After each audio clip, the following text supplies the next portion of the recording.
The grocery store was already empty when they came for him. Not the police.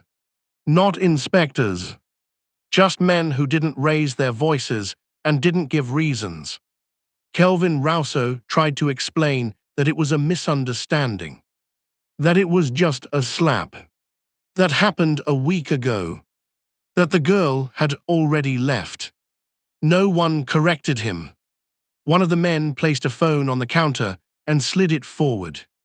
The screen lit up with a single name he had never heard before. That was when Kelvin realized the problem wasn't what he did. It was who he did it to. Before we continue, tell me where you're watching from. And subscribe now, because once it moves forward, there's no turning back. Eiko Kuroda arrived alone. No entourage. No luggage that suggested importance. Just a single carry-on and a calm that came from habit, not confidence. She had learned early how to be unnoticed. At 25, Eiko lived quietly on purpose. She kept her name light, her voice low, her life uncomplicated. Chicago had taught her that anonymity was a kind of shelter. Traveling gave her the same relief, no expectations, no history, no one watching closely enough to ask questions. The island air felt different, softer, slower. People smiled more easily here, but Eiko noticed how quickly those smiles vanished when money or authority entered the room. She checked into a modest hotel near the main road, declined housekeeping, and spent the evening walking unfamiliar streets. She listened more than she spoke. She always did. Her phone buzzed once that night. A message from her mother. "Did you arrive safely?" Eiko stared at the screen longer than necessary before replying. "Yes." That was all, no warmth, no detail. It was how they communicated now, carefully, deliberately, like people standing on opposite sides of a glass wall. The next morning, Eiko woke early. She dressed simply, nothing that drew attention. She planned to buy groceries, cook something small, and spend the day out of sight. The store was closed, bright lights, open aisles, ordinary. Exactly what she wanted. Inside, everything looked normal. The hum of refrigeration, the shuffle of carts, the faint irritation in the air that always followed small inconveniences. Eiko picked up what she needed and moved toward the register. She didn't know yet that someone was already watching her. And she had no way of knowing that by the time she walked back out, nothing about this trip would remain quiet again. Eiko placed the items on the counter one by one. Rice, bottled water, fruit, a small carton of milk, nothing expensive, nothing unusual.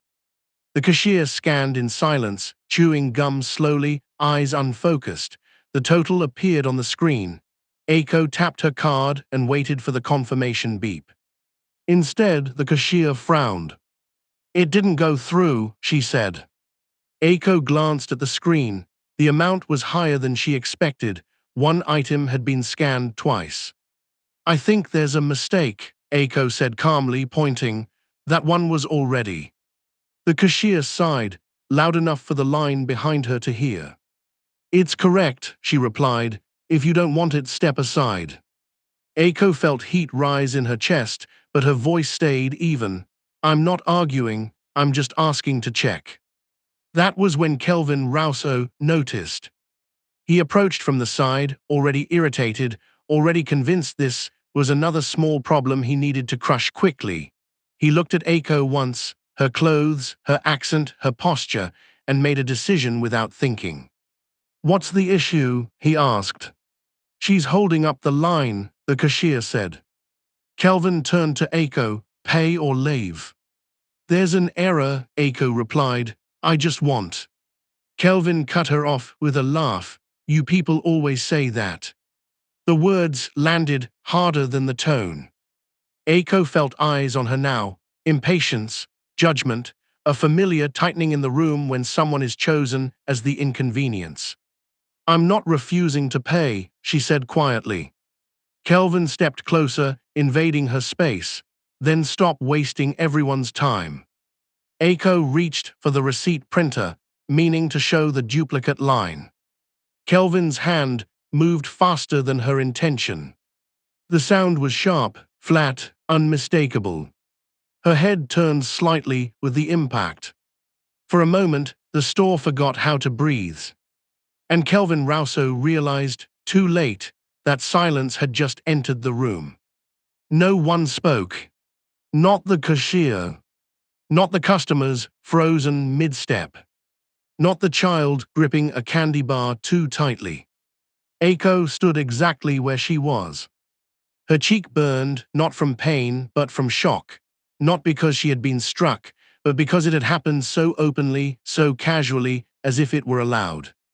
She tasted metal and realized she had bitten the inside of her mouth. Kelvin was still breathing hard. He hadn't meant to hit her that way. That was the story already forming in his head. He would say it was instinct. He would say she startled him. He would say anything that kept him in control. "Get out," he said, lowering his voice as if that made it better. Aiko did not cry. She did not raise her hands. She did not look at him again.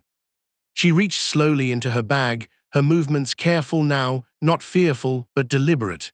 She removed her card, placed it on the counter, and pushed it forward. "Fix the total," she said. The cashier stared at her, eyes wide, hands trembling. She looked at Kelvin for permission. Kelvin hesitated. Something about the way Aiko stood unsettled him. No anger, no panic, just restraint stretched thin.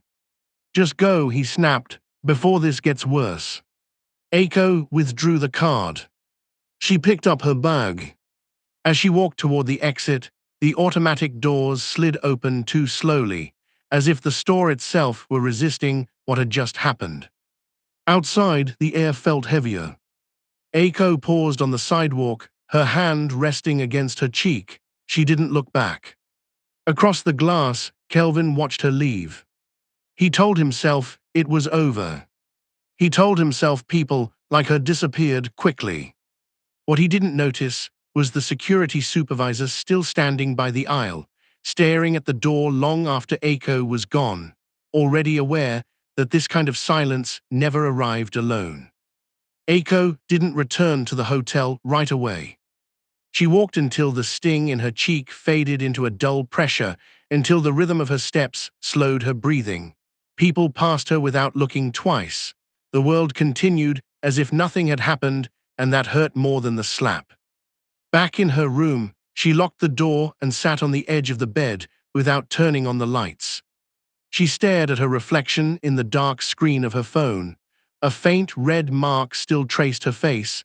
It would fade. Everything always faded. That was what she told herself. For years, she had built her life on distance. Distance from questions, distance from explanations, distance from her mother. She typed the message once, deleted it, typed again. Then she pressed the call. It rang twice. Riane answered without greeting. Aiko swallowed. Something happened. Silence on the line, not impatience, attention. "I was slapped," Aiko said. Her voice didn't shake. That frightened her more than if it had. "At a store." Riane waited. "He was the manager," Aiko continued. "I didn't do anything." Another pause, longer this time. "What is his name?" Riane asked. Aiko hesitated, not because she didn't know it, but because saying it felt like opening a door she had spent years keeping closed. "Kelvin Rousseau." Riane repeated the name once, quietly, as if tasting it. "Are you hurt?" she asked. "No." "Did you call the police?" "No." "Good," Riane said. The line went dead. Aiko stared at the phone, her chest tightening. She had expected anger, reassurance, even judgment. What she got instead was something colder. Something final. Outside, the ocean moved as it always did, indifferent and endless. Inside the grocery store miles away, Kelvin Rousseau was closing up for the night, unaware that his name had just begun traveling to places he would never see. Kelvin Rousseau woke late the next morning with the dull irritation of unfinished anger. The incident from the previous day replayed itself in fragments, each version softer than the last. By the time he showered, he had convinced himself it barely mattered. At the store, nothing looked different. The lights hummed, the doors slid open, employees clocked in without comment. Kelvin took this as confirmation that silence meant forgiveness. By noon, the first delivery was late. No call, no explanation. The driver simply did not arrive. Kelvin barked orders, blamed traffic, and promised customers restocks by evening. He told himself delays happened. Then the credit terminals stalled. Transactions froze mid-swipe, forcing cash-only sales. A clerk whispered that the system had never failed before. Kelvin snapped back that machines broke when people relied on them too much. Around mid-afternoon, a man in a plain jacket appeared near the produce aisle. He didn't shop, he watched. When Kelvin approached, the man asked routine questions about suppliers and left without buying anything. The second delivery never came. By closing time, Kelvin's phone was warm from unanswered calls. A mainland contact who usually replied within minutes sent nothing back. Another number rang once and disconnected. Kelvin stood alone behind the counter, listening to the refrigeration units cycle on and off. The store felt larger, hollow. He locked up later than usual, checking the street twice before leaving. For the first time, the memory of the slap returned without comfort. The inspection notice arrived without ceremony. It was taped to the glass before opening, folded neatly, stamped with an unfamiliar seal. Kelvin read it twice, then a third time, irritation giving way to confusion. A routine compliance check, no violations listed, no dates explained, just instructions to cooperate. Inside, Ilan Rowe watched Kelvin's jaw tighten. "Are you expecting this?" Ilan asked. Kelvin peeled the notice down and crumpled it. "They don't announce real inspections like this." By mid-morning, two officials arrived. Polite, efficient. They asked for logs, storage temperatures, vendor receipts, nothing accusatory, nothing threatening. Still, they moved with the confidence of people who knew they would be obeyed. Kelvin hovered, correcting answers that didn't need correcting. He joked too loudly. He offered coffee that went untouched. In the back room, one of the officials paused at a clipboard, then made a small mark. Not a frown, not a smile, just a mark. When they left, Ilan followed them to the door. He noticed the way one of the men glanced back, brief, assessing, like someone confirming a location. "You're good," Ilan said, trying to sound reassuring. "These things happen." Kelvin didn't respond. Around noon, an email arrived from a supplier on the mainland. Short, apologetic, unable to fulfill the contract moving forward, no explanation offered, no room for negotiation. Kelvin stared at the screen, then at his hands. He thought of the girl's face, the way she hadn't reacted, the way the room had gone quiet. That evening, Ilan stayed late. As they shut down the lights, he lowered his voice. "You ever notice," he said carefully, "how real trouble doesn't shout?" Kelvin didn't answer. Outside, the street was calm, too calm. And somewhere far away, a system had just finished aligning. Aiko stayed inside the hotel for 2 days. Not hiding, waiting. She watched the mark on her cheek fade from red to yellow, then disappear completely. The outside world offered no signs that anything had changed. The ocean kept moving, tourists laughed in the hallways. Life refused to acknowledge what had been done to her. Her phone remained silent. That was worse than a call. On the third morning, she ventured out. She walked without purpose, letting the streets decide for her. Every sound felt sharper now, engines, footsteps, voices she couldn't understand. She wondered if this was how her mother lived, always aware, always measuring distance. A message arrived just after noon. "Stay where you are." No name attached, none needed. Aiko stopped walking. The sidewalk felt suddenly narrow. She typed a reply, erased it, then locked the phone without sending anything. Obedience came naturally. She had grown up learning when not to ask. Back at the hotel, she packed without checking out. She sat by the window and waited for instructions that didn't come. Meanwhile, Kelvin spent his afternoon calling numbers he had relied on for years. One by one, they failed him. Some rang without answer. Others went straight to voicemail. A few had been disconnected entirely. By evening, he was drinking alone in his office, lights off, phone face down. The silence had grown teeth. Aiko lay on the bed, staring at the ceiling, aware that she had crossed a line without stepping forward. She didn't know what was happening, only that it had already begun.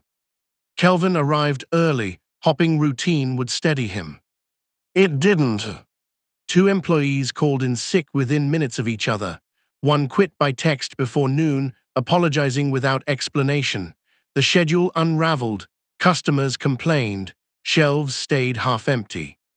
Kelvin told himself it was a coincidence. He needed it to be. By late morning, a call finally came through, from a number he didn't recognize. The voice on the other end was calm, almost courteous. It asked about invoices tied to mainland distributors and suggested Kelvin review them carefully. When Kelvin asked who was calling, the line went dead. He slammed the phone onto the counter, heart racing. In the back office, Ilan studied a security feed paused on the entrance. "You notice that truck," he said. "It's been parked across the street all week." Kelvin snapped that he was imagining things. But when he checked the window, the truck was there, engine off, driver unseen. Across the ocean, Aiko sat in a departure lounge with a one-way ticket she hadn't purchased. A man had left it at the front desk without asking for her name. No instructions, just a time. She boarded without resistance. As the plane lifted, her phone vibrated once. "I'm handling it. Nothing more." Kelvin closed the store early that night. As he turned the key, he noticed the truck was gone. Relief washed over him, too fast, too shallow. He didn't see the envelope taped beneath the handle until he pulled it free. Inside was a single sheet of paper. An account number, a date, and a signature he didn't recognize. Kelvin stood alone on the sidewalk, realizing that whatever had started was no longer nearby. It was everywhere. The account number didn't belong to him. Kelvin spent the night chasing it anyway, bank portals, archived statements, half-remembered passwords. Every path ended the same way: access denied, record unavailable, inquiry logged. By morning, his phone began to buzz. The first call was from a regional lender asking to clarify discrepancies. The second was from an insurance adjuster requesting documents Kelvin had never filed. The third didn't speak at all, just a soft breath before the line disconnected. At the store, a uniformed officer stood near the entrance, hands resting lightly on his belt. "Not there for Kelvin," he said, "just observing. A neighbor had reported irregular activity." The officer's eyes moved slowly across the shelves, the cameras, and the back door. Kelvin laughed too quickly. "We sell groceries." The officer nodded. "So I've heard." An hour later, a notice arrived by email. Temporary suspension of a permit pending review. No hearing date, no appeal link. Kelvin printed it, tore it up, taped it back together, and read it again. Ilan found him in the office, pale and quiet. "This isn't normal," Ilan said. "This is coordinated." Kelvin didn't argue. He tried calling the number that had first warned him, straight to silence. He tried another mainland contact, busy signal, then nothing. Outside, customers gathered, confused by the locked doors and handwritten signs. Someone knocked. Kelvin didn't move. Across the ocean, Aiko sat in a car that wasn't hers, watching the city recede through tinted glass. No one spoke to her. No one needed to. As the vehicle merged into traffic, Kelvin's phone vibrated once more. This time, it was a message. "Prepare what you owe."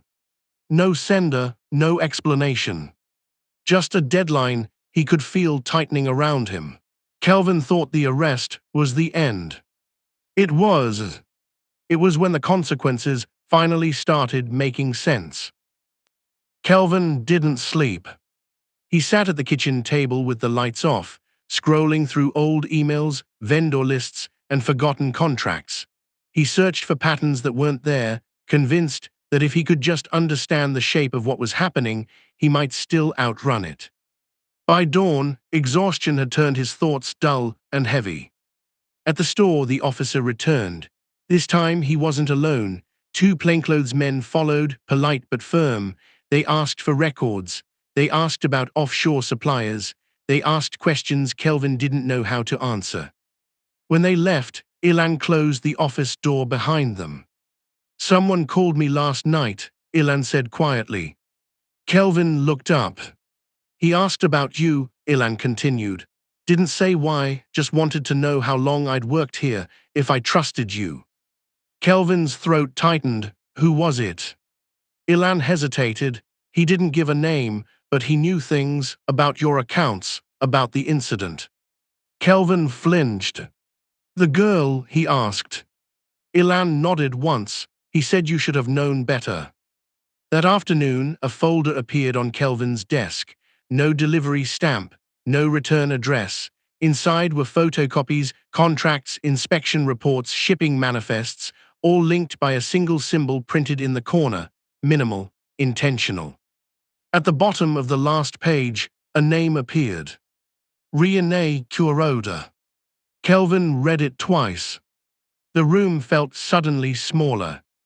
He tried to say the name aloud. It stuck in his throat. For the first time, the silence had an identity. And it was closer than he had ever imagined. Kelvin didn't close the folder. He couldn't. The name sat on the desk between his hands like something alive, not threatening, not dramatic, just a present. He searched it on his phone, then stopped himself halfway through the first result. Whatever he was about to learn would not help him. Some knowledge only made things worse. The rest of the day passed in fragments.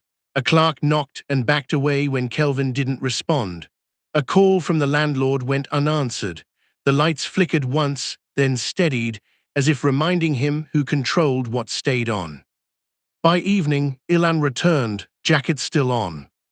"You need to leave," Ilan said. "Not for the night, for good." Kelvin laughed weakly. "You think I can just walk away?" Ilan didn't smile. "I think they already decided whether you can." Kelvin packed a small bag from the office. Documents he thought might matter, cash from the safe. His hands shook as he locked the door behind him, aware that this might be the last time he touched the place while it still belonged to him. Outside, the street was quiet, too orderly, no truck, no watchers. That was worse. At his apartment, the lock turned smoothly. Nothing looked disturbed. The calm felt staged. On the kitchen counter sat his phone, face down. He was certain he hadn't left it there. The screen lit up on its own. A single message waited. "Tomorrow. No time. No place." Kelvin sat down slowly, realizing that understanding had not freed him. It had only narrowed the path ahead. At this point, some people think Kelvin's punishment went too far. Others think this is exactly what happens when power is disrespected. Which side are you on? Kelvin arrived early because he had nowhere else to be. The location had come in a second message before dawn, an address, nothing more, no threats, no conditions, just certainty. The building was plain, commercial, the kind of place people passed without curiosity. Kelvin parked across the street and waited until his hands stopped shaking enough to open the door. Inside, the air smelled clean and unused. A receptionist glanced up, checked his face against nothing, and nodded toward an elevator already open. No buttons, no music. The doors closed softly and carried him upward without urgency. When they opened, the floor was empty except for a long table and a single chair placed deliberately on one side. Kelvin stood, unsure whether to sit, until a voice behind him spoke. "Please." He turned. The man who entered did not look dangerous. That, Kelvin realized, was the point. He wore a neutral suit, moved without haste, and carried a thin folder under one arm. "You know why you're here," the man said, taking the seat opposite him. Kelvin nodded. Words felt unnecessary now. "You also know this isn't about punishment," the man continued. "It's about balance." He opened the folder, revealing documents Kelvin recognized: his accounts, his permits, his leases, all aligned, all annotated. "You disrupted something," the man said. "We're correcting that." Kelvin swallowed. "What do you want?" The man closed the folder. "Compliance. No amount. No timeline. No escape outlined." As the man stood to leave, he paused. "You should be grateful," he added. "She asked that this remain quiet." Kelvin sat alone long after the elevator descended, understanding too late that mercy could feel heavier than violence, and that the worst part was still approaching. Kelvin signed nothing that day. That was his mistake. He returned home carrying the weight of the meeting like a second spine, bending him forward. Compliance, the man had said, not demanded, offered. Kelvin told himself that meant there was still room to negotiate. By morning, that illusion collapsed. His bank accounts were frozen before he finished brushing his teeth. The notification arrived without apology, citing temporary review. His phone followed, service suspended, number unreachable. He tried the landlord next, only to find the locks already changed. Kelvin stood in the hallway, bag at his feet, realizing he had been removed from his own life while he slept. At the store, police tape crossed the entrance. A notice from the city fluttered against the glass, announcing an indefinite closure pending investigation. Ilan stood across the street, hands in his pockets, watching from a distance. He didn't approach. He didn't have to. Kelvin spent the afternoon moving between offices that refused to see him. Each receptionist wore the same polite expression. Each conversation ended before it began. Doors closed softly, decisively, as if guided by the same hand. By dusk, his name was already changing shape. Online records updated, associations severed, search results thinned. Kelvin became harder to find, easier to forget. A message finally arrived on a borrowed phone. This was avoidable. No signature, no explanation. Kelvin sat on a bench, staring at the darkening street, understanding the meaning at last. Compliance wasn't about money or documents. It was about accepting erasure without resistance. And he had refused. Somewhere far away, a decision adjusted itself, quietly, toward a final correction. Kelvin stopped trying to fix things. There was nothing left to fix. He slept on borrowed couches, then on benches, then not at all. Every place felt temporary now, like he was already passing through the edges of something that no longer recognized him as solid. People stopped meeting his eyes. A former supplier crossed the street when he saw Kelvin coming. A clerk at a small office supply shop pretended the register was broken just long enough for Kelvin to leave. It wasn't fear exactly, it was instruction, the kind that traveled without words. By the third day, his name no longer opened doors. It barely opened searches. Kelvin tried to file a complaint. The form returned an error. He tried again from a public terminal. The page refreshed, then vanished entirely as if it had never existed. That night, a car slowed beside him as he walked along a dim street, the window lowered just enough for a voice to carry. "You were told this could stay quiet." Kelvin stopped walking. The car didn't. No threat followed, none was needed. He understood now what compliance had meant. It wasn't obedience after the fact. It was knowing when to stop existing loudly. Back on the island, the grocery store stood dark and empty. Its sign flickered, then went out for good. No announcement followed. No closure notice was posted. Things simply disappeared. Kelvin sat on the curb until morning, watching the city wake without him. The world adjusted smoothly, efficiently, as if he had already been accounted for. And somewhere beyond his reach, the final step was being prepared, not with anger, but with completion. The call came just after dusk.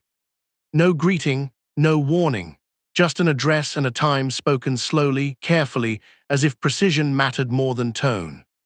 Kelvin didn't ask who was calling. He knew. The place was small and forgettable, tucked between closed storefronts. A single light burned inside. When Kelvin pushed the door open, the bell above it rang once and then went still. A man waited at a table near the back, not the one from before. This one was older, posture relaxed, eyes alert without being sharp. Sit, the man said. Kelvin did. The man folded his hands. You were given a chance to end this without attention. Kelvin stared at the tabletop. I didn't understand. The man nodded, as if that explained everything. Most people don't. That's why these things happen. A file slid across the table, thinner than the last. Final. You won't be charged, the man said.